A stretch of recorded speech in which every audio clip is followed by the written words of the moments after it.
নাটকের প্রধান চরিত্রে দুই মোরগ আর মুরগি, গল্পে আছেন মোশাররফ করিম হিমি।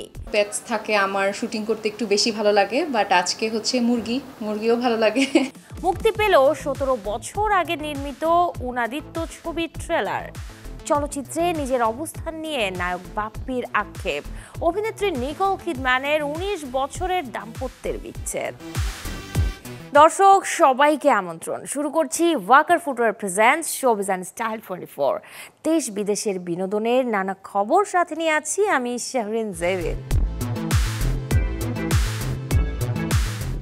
শুটিং সেটে মানুষকে তো দৃশ্য বোঝানো যায়, কিন্তু মোরগ কিংবা মুরগিকে বেশ কঠিনই বটে, তাই না? কঠিন এই কাজটি করতেই দেখা গেল এক নাটকের সেটে, যে নাটকের নাম লাল মোরগের ঝোল, যেখানে মোরগ কিংবা মুরগির সাথে অভিনয় করেছেন মোশাররফ করিম ও হিমি।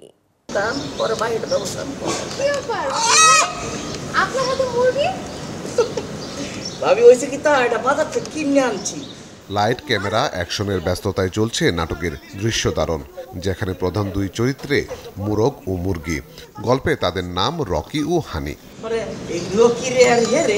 শহরে যান্ত্রিক ব্যস্ততায় বন্ধুশূন্য হয়ে উঠেছে মানুষ, আর সেই জায়গাটা দখল করে নিয়েছে নানা পশু পাখি।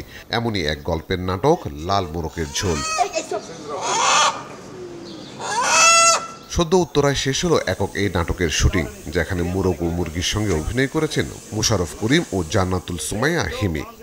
সবসময় নাটকে যখন কোনো বিড়াল, কুকুর এ ধরনের কোনো পেটস থাকে আমার শুটিং করতে একটু বেশি ভালো লাগে, বাট আজকে হচ্ছে মুরগিও ভালো লাগে। রকিকে নিয়েই দ্বন্দ্ব। খুব হাজব্যান্ড খুব পছন্দ করে তা না, কিন্তু স্ত্রীর ভয়ে খুব একটা বলে টলেও না, কিন্তু ব্যাপারটা সে খুব একটা পছন্দ করে না। পাশে আর একটা ফ্যামিলি আছে, তো সেই ফ্যামিলির সঙ্গেই এই বিষয় নিয়ে একটু দ্বন্দ্ব এবং পরে শেষ দিকটা একটু হৃদয় বিদারকই। মানুষকে তো দৃশ্য বোঝানো যায়, কিন্তু মোরগ মুরগিকে কঠিন এই কাজের অভিজ্ঞতা জানালেন পরিচালক। অন্য অভিনয় শিল্পীরাও শেয়ার করলেন অভিনয়ের অভিজ্ঞতা। আমার শুটিংয়ের আগের দিন যখন মোরগটাকে আমি দেখি, আমার কাছে একবার মনে হয়নি যে মোরগটা এত শান্ত থাকবে, কিন্তু খুব অদ্ভুত বিষয় হচ্ছে যে কিচ্ছু করতে হয় নাই। তাকে আমরা ধরেন বড় শটে মোরগটাকে যেখানে বসিয়ে রেখেছি সে সেখানেই বসেছে, মানে মনে হচ্ছে যে সেই বোধহয় অভিনয় করছে আর কি। একটা নাটকে যখন মোরগ দেখা যায়, অবশ্যই গল্পটা অনেক মজার একটা মানে জায়গা তৈরি করে। হ্যাঁ, তো আমার মনে হয় দর্শক খুব পছন্দ করবে। গল্পটা একটা মেসেজ আছে যে কোনো কিছু নিয়ে লোভ করা উচিত না, লোভ করলে অনেক সময় ঠকতে হয়, এই টাইপের একটা মেসেজ আছে। কিন্তু কাজ করে যদি বলেন কেমন লাগছে, খুব ভালো লাগছে। নির্মাতা জানান, টেলিভিশনে নয়, খুব শিগগিরই দর্শক ইউটিউব চ্যানেলে দেখতে পাবে লাল মোরগের ঝোল। আলী আফতাব, চ্যানেল 24, ঢাকা। মুক্তি পেল নির্মাতা রাজিবুল হোসেনের 17 বছর আগে নির্মিত উনাদিত্য ছবির ট্রেলার, যার গল্পে উঠে এসেছে ধর্মের বেড়াজাল। নির্মাতা জানান, 15 বছর আগে হারিয়ে যাওয়া এই সিনেমাটি সম্প্রতি খুঁজে পেয়েছেন তিনি। 3 মিনিট 32 সেকেন্ডের ট্রেলারে দেখানো হয়েছে তরুণ আলোকচিত্রী খালিদ সৈকত অজানার পথে বেরিয়ে পৌঁছে যায় ওরাও নামের এক গ্রামে, যেখানে গল্পের মারপ্যাচে নিজেকে সে প্রশ্ন করতে শেখে, কোনো ছবি কি আসলেই সত্যকে প্রকাশ করতে পারে, নাকি সত্য চিরকালই ছবির আড়ালেই থেকে যায়। উনাদিত্য ছবির প্রথম প্রিমিয়ার হয় 2008 সালে ভারতের গোয়ায় অনুষ্ঠিত সাউথ এশিয়ান ফিল্ম ফেস্টিভ্যালে। পরিচালক রাজিবুল বলেন, সেই সময়ে সেন্সর বোর্ড ডিজিটাল চলচ্চিত্রকে ছাড়পত্র দিতে চায়নি, তাই বলা হয়েছিল 35 মিলিমিটার কনভার্ট করে জমা দিতে। যেহেতু তিনি ডিজিটাল প্রযুক্তিতে এই সিনেমাটি বানিয়েছিলেন, তাই দর্শককেও চেয়েছিলেন সেভাবেই দেখাতে। ছবিটির বিভিন্ন চরিত্রে অভিনয় করেছেন রুনা খান, সমু চৌধুরী, মাহদি মইনুল, রাকিবুল হোসেন, জয় রাজের মতো শিল্পীরা। দর্শক, এবারে 1 মিনিটে জেনে নেব দেশ বিদেশের বিনোদনের কিছু খবর। চিত্রনায়ক বাপ্পিকে ঠিকমতো ব্যবহার করতে পারেনি বাংলা চলচ্চিত্র। সদ্যই যুক্তরাষ্ট্রে পাড়ি দিয়ে এমন দাবি করেছেন এই নায়ক। 2007 সালে দ্য লাস্ট লিয়ার ছবিতে অভিনয়ের সময় হতাশাগ্রস্ত হয়ে যখন অভিনয় ছাড়তে চেয়েছিলেন যিশু সেনগুপ্ত, ঠিক তখন তার পাশে দাঁড়িয়েছিলেন অমিতাভ বচ্চন। এক সাক্ষাৎকারে জীবনের এই অজানা গল্প শেয়ার করেন পশ্চিমবঙ্গের এই অভিনেতা। প্রথমবার ভৌতিক গল্পের ছবিতে অভিনয় করছেন রণবীর সিং। জয় মেহতা পরিচালিত সিনেমাটির নাম প্রলয়। 70তম ফিল্মফেয়ার অ্যাওয়ার্ডস সঞ্চালনা করবেন শাহরুখ খান। মঞ্চে সহ উপস্থাপক হিসেবে আরও থাকবেন করণ জোহর ও মনীষ পাল। 11 অক্টোবর ভারতের আহমেদাবাদে বসবে এবারের আসর। টম ক্রুজের পর আবারও বিচ্ছেদের পথে হাঁটছেন নিকোল কিডম্যান। গায়ক কিথ আরবানের সাথে 19 বছরের দাম্পত্য জীবনের ইতি টানতে যাচ্ছেন অস্কারজয়ী এই অভিনেত্রী। চারিদিকে যখন গুঞ্জন ছড়িয়েছে সম্পর্ক টিকছে না আর যশ নুসরতের, তখন একটি বাক্য বলেননি ওপার বাংলারই তারকা জুটি। তবে এবারের পুজোর আমেজের কড়া জবাব মিষ্টি হাসিতে দিলেন দুজনে। অষ্টমীতে যশ নুসরত একসাথে বেরিয়েছিলেন মণ্ডপে, একসাথেই ধরা দিয়েছেন ভক্ত সাধারণের সামনে, একসাথেই বন্দী হয়েছেন ক্যামেরায়। এই সময়ে সোনালী শাড়িতে অনেকটাই নতুন বউয়ের মতো লুক নিয়েছিলেন নুসরত, আর আকাশি নীলে ক্যাজুয়াল কাতুয়া আর জিন্স প্যান্টে পাশে ছিলেন যশ। 14 বছর পর নিজের ছবির সিকোয়েল নিয়ে ফিরছেন ইমরান হাশমি। ছবির নাম আওয়ারা পান্টু। ব্যাংককে চলছে যে ছবির শুটিংয়ের কাজ। নিতিন কাক্কর পরিচালিত ছবিতে ইমরানের সঙ্গে নায়িকার চরিত্রে আছেন দিশা পাটানি। আজ থেকেই ব্যাংককের রাস্তায় শুরু হয়েছে টানা 40 দিনের শিডিউল। এর পরের দৃশ্য ধারণ হবে মুম্বাইয়ে। জানা গেছে প্রথম ছবির শেষ দৃশ্য থেকে শুরু হবে আওয়ারাপান 2 এর গল্প। শিবমের চরিত্রে ইমরান ফিরে আসবেন নতুন মিশন নিয়ে, যেখানে দিশা পাটানি হবেন তার সহযাত্রী। চরিত্রের প্রয়োজনে ইমরান হাজির হচ্ছেন লিন লুকে ও ফ্রেঞ্চ দাড়িতে। অন্যদিকে দিশা নিয়েছেন কঠোর ট্রেনিং, কারণ তারও রয়েছে বেশ কয়েকটি অ্যাকশন দৃশ্য। প্রথমবার একসাথে জুটি বেঁধেছেন দক্ষিণের ধানুষ ও বলিউডের কৃতি শ্যানন। রোমান্টিক গল্পের যে ছবির নাম তেরে ইশক মে। প্রচারের স্বার্থেই প্রকাশ পেয়েছে টিজার। আনন্দ এল রায়ের পরিচালনায় এই ছবিটি মুক্তি পাবে 28 নভেম্বর। প্রথমবারের মতো প্রেমের গল্প নিয়ে রূপালী পর্দায় ধরা দিচ্ছেন দক্ষিণের সুপারস্টার ধানুষ ও বলিউডের জনপ্রিয় অভিনেত্রী কৃতি শ্যানন। আনন্দ এল রায় পরিচালনায় যে ছবির নাম তেরে ইশক মে। প্রচারের স্বার্থে ইতিমধ্যেই মুক্তি পেয়েছে সিনেমার 2 মিনিট 4 সেকেন্ডের একটি টিজার, যেখানে ধরা পড়ে শঙ্কর ও মুক্তির মনের আবেগ, যেখানে ভালোবাসার মায়া ধীরে ধীরে ভেঙে যায় ভাগ্যের নিষ্ঠুরতায়। এমন প্রেক্ষাপটেই মূলত এগোয় ছবির গল্প। তবে সিনেমার গল্পের পাশাপাশি আরও নজর কেড়েছে AR রহমানের সুর, যেখানে প্রেম, বেদনা ও আবেগকে বুনেছে মায়াবী সঙ্গীতে। আসছে 28 নভেম্বর। ধনুষ আর কৃতির এই জুটি কতটা দাগ কাটবে দর্শক মন, তা জানতে অপেক্ষা করতে হবে ছবি মুক্তিতে। Desk report, channel 24। সদ্যই জলি LLB 3 ছবি দিয়ে বেশ প্রশংসা কুড়িয়েছেন আরশাদ ওরসি। এবারে হাজির হবার অপেক্ষায় আছেন পুলিশের চরিত্রে, তবে প্রেক্ষাগৃহে নয় বরং অনলাইন প্ল্যাটফর্মে। বলছি ভগবত চ্যাপ্টার 1 ছবিটির কথা। প্রচারের স্বার্থে সম্প্রতি মুক্তি পেয়েছে সিনেমার ফার্স্ট লুক, যেখানে আরশাদ ওরসির সঙ্গে প্রথমবার পর্দা ভাগ করছেন পঞ্চায়েত খ্যাত জিতেন্দ্র কুমার। সিনেমায় আরশাদ ওরসি অভিনয় করেছেন ইন্সপেক্টর বিশ্বাস ভগবতের চরিত্রে, যিনি নিখোঁজ এক নারীকে খুঁজতে গিয়ে জড়িয়ে পড়েন এক জটিল রহস্যের জালে। অক্ষয় শেরে পরিচালিত সিনেমা ভগবত চ্যাপ্টার 1 রাক্ষস। নির্মাতার ইঙ্গিত এটি হতে পারে একাধিক সিরিজের সূচনা, যেখানে ভিলেন বা অদ্ভুত ঘটনাই কেন্দ্রবিন্দু। G5-এ খুব শিগগিরই মুক্তি পাবে ভগবত চ্যাপ্টার 1 রাক্ষস। কন্যা দুয়ার সাথে সময় কাটাতে বেশ কটা দিন স্ক্রিনের বাইরেই ছিলেন দীপিকা পাড়ুকোন। গুঞ্জন উঠেছিল ক্যারিয়ারে নাকি তার ভাটা পড়তে চলেছে। তবে বলিউডের শক্তিশালী অভিনেত্রী বলে কথা, তাই তো তিনি এখন প্রস্তুতি নিচ্ছেন আপকামিং পিক বাজেটের 2 ছবি নিয়ে দর্শকদের সামনে হাজির হবার। বর্তমানে দীপিকা ব্যস্ত শাহরুখের বিপরীতে কিং ছবির শুটিংয়ে। এরপরেই নাকি শুরু করবেন A 2 into A 6 ছবির দৃশ্য ধারণ। আটলি কুমারের পরিচালনায় এই ছবিতে দীপিকার নায়ক আল্লু অর্জুন। জানা গেছে ছবির 2 কিস্তিতেই নাকি দীপিকা প্রধান নায়িকার চরিত্রে থাকবেন। তবে ছবির গল্পে আল্লু অর্জুন থাকবে একাধিক ক্যারেক্টারে। আর এই 2টি ছবিই হবে ভারতীয় ফিল্ম ইন্ডাস্ট্রির আপকামিং বিগ বাজেটের মুভি।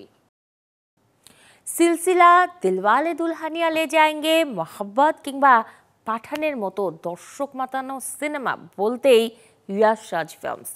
বলিউডের ঐতিহ্যবাহী দাপুটে এই প্রযোজনা প্রতিষ্ঠানের যে কোনো ছবি মানেই দর্শক মনে প্রত্যাশা হবে নতুন কোনো ধামাকা।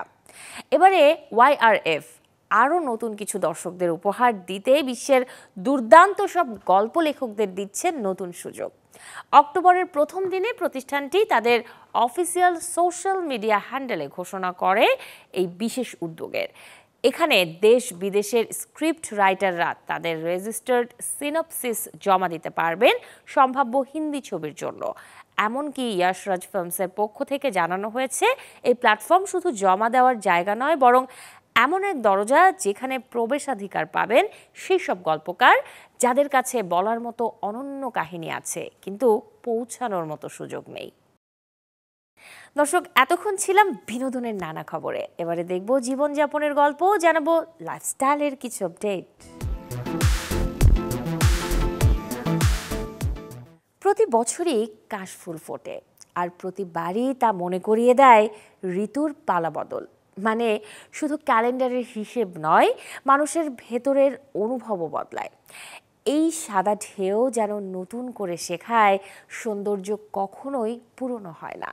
কাশফুল তাই শুধু ফুল নয়, মানুষের প্রতিচ্ছবি, যান্ত্রিক জীবনের ভেতরে লুকিয়ে থাকা সম্পর্কের প্রেম আর স্মৃতির সাদা উপন্যাস।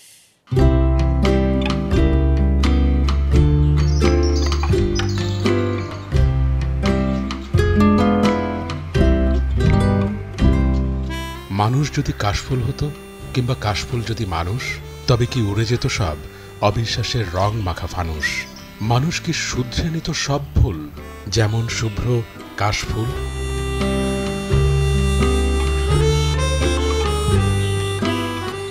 হয়তো মানুষ হয়ে উঠত সাদামাটা এই ফুলের মতো কোমল অথচ অবিচল। হয়তো পাখি নয়তো ঘাসফড়িং হয়ে ছুঁয়ে যেত স্বল্প সময়ের এমন আধিপত্যকে। শুদ্ধতার নিঃশ্বাসে শুষে নিত আছে যত বিষ বাষ্প, হয়ে উঠত শান্তির শঙ্খধ্বনি।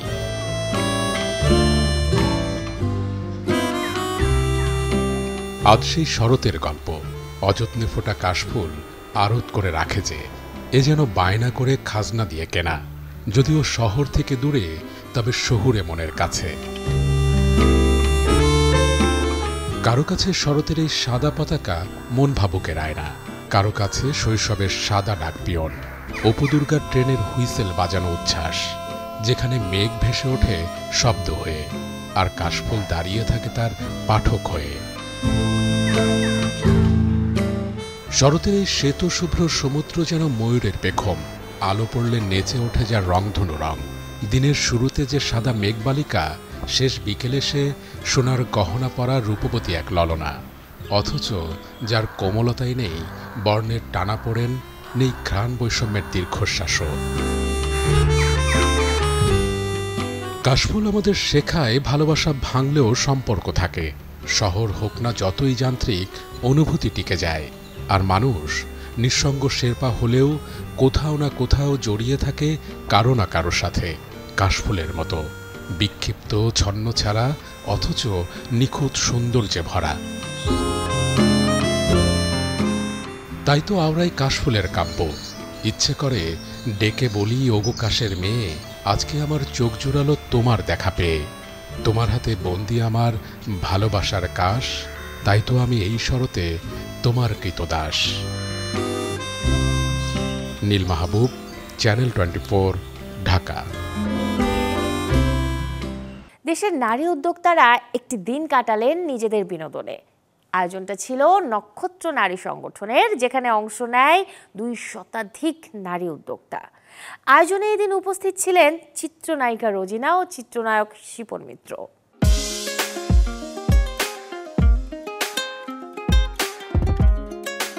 তারা কেউ প্রফেশনাল র্যাম্প মডেল নন, ব্যক্তিজীবনে উদ্যোক্তা। রানওয়েতে ক্যাটওয়াকের এই দৃশ্য নিজেদের পণ্য প্রদর্শনের জন্যই। কেউ কাজ করেন পোশাক নিয়ে, কারো তালিকায় আছে গহনা কিংবা অন্দরসজ্জার পণ্য। সৃষ্টিশীল সেই কারুকাজগুলো করছেন উপস্থাপন। 2 শতাধিক উদ্যোক্তা নিয়ে নক্ষত্র নারী সংগঠনের উদ্যোগে রাজধানীর ধানমন্ডির এক রেস্তোরাঁয় হয়ে গেল এমন আয়োজন। মূলত সংগঠনের প্রতিষ্ঠাবার্ষিকী উপলক্ষে জমায়েত হন উদ্যোক্তারা। যে আয়োজনে অতিথি ছিলেন চিত্রনায়িকা রোজিনা, অভিনেতা শিপন মিত্র সহ বিনোদন এবং লাইফস্টাইল অঙ্গনের তারকারা। সৃষ্টিশীল উদ্যোক্তাদের হাতে যারা তুলে দেন সম্মাননা। আপনারা এগিয়ে আসবেন, সাহস করে এগিয়ে আসবেন, আমার মনে হয় যে অনেক দূর এগিয়ে যেতে পারবেন। আর আমাদের দেশের নারীরা কিন্তু অনেক দূর এগিয়ে গেছে তাদের কর্মক্ষেত্রের জন্য। তাদের কর্ম নিয়ে আমি তাদের সফলতা কামনা করি। ঘরও সামলাচ্ছে, ব্যবসা সামলাচ্ছে, সন্তান সামলাচ্ছে, তাদের স্যালুট। আমরা তো শুধু আমাদের কাজটাই করি, তারা কাজের বাইরে সব রকম কাজ করে যাচ্ছে। উদ্যোক্তা হিসাবে নারীদেরকে বা যে কোনো অবস্থানে নারীদেরকে সমর্থন করতে আমি সবসময় এক পায়ে রাজি, এবং সেই সমর্থনের জন্যই আজকে এখানে আসা। সবার মধ্যে খুব ভালো একটা বন্ডিং, ভালো একটা বন্ধুত্ব হয়, এটা উদ্দেশ্য। আর সারা বছর যারা কাজ করছে, কাজের অ্যাক্টিভিটি, আমাদের গ্রুপে যারা নিরলসভাবে কাজ করছে, ভালো অ্যাক্টিভিটিস যাতে তাদের ভিত্তিতে মানে পর্যায়ক্রমে প্রতি বছরই আমরা সবাইকে উদ্যোক্তা সম্মাননা স্মারক দেওয়ার চেষ্টা করি। এবার আমরা 52 জনকে দিয়েছি। আলোচনা, সম্মাননা, রাফেল ড্র, র্যাম্প সহ দিনজুড়ে ছিল নানা আয়োজন। জীবনের নানা প্রতিবন্ধকতার পরও ঘুরে দাঁড়িয়েছেন এমন উদ্যোক্তারা, অনুপ্রাণিত হন এমন আয়োজন থেকে। পাকিস্তানি জুয়েলারি বেসডের মধ্যে আমার Multani, Turkish and Pakistani gold plated jewellery, এইগুলো বেস দিয়েই আমার বিজনেসটা। উদ্যোক্তাদের সাহায্য করতে পারাটা হচ্ছে আমার জন্য খুব আনন্দের। একজন মেয়ে হিসেবে মেয়েকে সাহায্য করতে পারাটা আমার অনেক আনন্দের। নারীদের এই উদ্যোগ শুধু নিজেদের মধ্যে সংযোগ তৈরি করেনি, ব্যবসার প্রচারেও সহযোগী হয়েছেন একে অন্যের। গাজী আনিস, চ্যানেল 24, ঢাকা।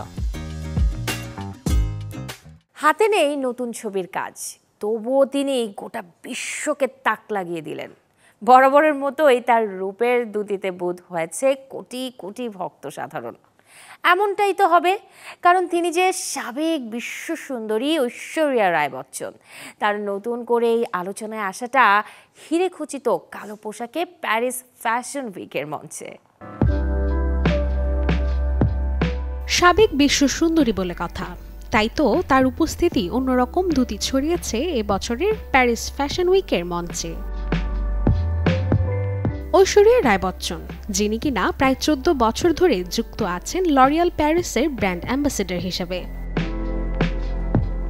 এবছর অ্যাশ চমকে দিয়েছেন 10 ইঞ্চির হিরে খচিত এমব্রয়ডারি করা কালো পোশাকে, যেটি ডিজাইন করেছেন মানহিস মালহোত্রা। যে পোশাকটি মূলত পুরুষদের শেরওয়ানি, তবে ডিজাইনারের বুদ্ধিমত্তায় তা তৈরি হয়েছে নারীদের উপযোগ্য করেই। ব্ল্যাক শেরওয়ানি গায়ে জড়িয়ে বচ্চন বধূ যেমন ফুটিয়ে তুলেছেন রাজকীয়তা, তেমনি তার সিগনেচার রুবি রেড লিপস্টিক, সিথির সিঁদুরের কালো খোলা চুলের স্টাইল যোগ করেছে অন্য মাত্রা। 29 সেপ্টেম্বর শুরু হওয়া Paris fashion week spring summer 2026 চলবে 7 অক্টোবর পর্যন্ত। এই ফ্যাশনের আয়োজনে লরিয়াল প্যারিস এ বছর অংশ নেয় লিবার্টি, ইকুইটি, সিস্টারহুড ট্যাগলাইনে জমকালো আয়োজনে। আন্তর্জাতিক এই আসরে ঐশ্বরিয়া বরাবরের মতো নতুন চমকে চমকে দিয়েছেন গোটা বিশ্বকে। রাশিকা হোসেন, চ্যানেল 24। এই ছিল আজকের Walker footwear presents showbiz and style 24 এর আয়োজনে। বিনোদন ও লাইফস্টাইলের সব খবর জানতে ভিজিট করুন আমাদের ফেসবুক পেজ এবং ইউটিউব চ্যানেলে। কাল ঠিক একই সময়ে আবারও দেখা হবে। সেই পর্যন্ত সবাই ভালো থাকুন, সুস্থ থাকুন, আর দর্শক অবশ্যই চ্যানেল 24 এর সাথেই থাকুন।